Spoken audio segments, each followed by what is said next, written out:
Hello kids, Mr. Agee here. For writing today, we're going to study a new form of poetry called a riddle poem. So a riddle poem the idea is pretty straightforward. They're usually short poems. They can be longer. They can really be any length. There are no guidelines regarding rhythm, rhyme scheme, number of syllables per line, things like that we've talked about in other various forms of poetry. The whole idea behind a riddle poem is that everything that you write describes a person, place, thing, or idea.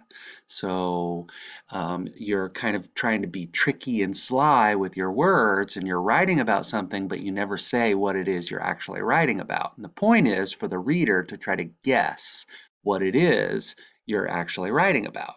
So here in this riddle poem, we've got 4 lines, so it's a quatrain. And the poet is anonymous, which means we're not sure who wrote it.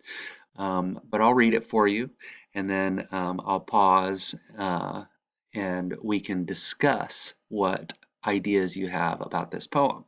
So there is an answer, there is a correct answer to this riddle poem. The beginning of eternity, the end of time and space, the beginning of every end, the end of every place. Interesting stuff. I'll read it one more time. The beginning of eternity, the end of time and space, the beginning of every end, the end of every place. What is it? Okay, let's talk about it.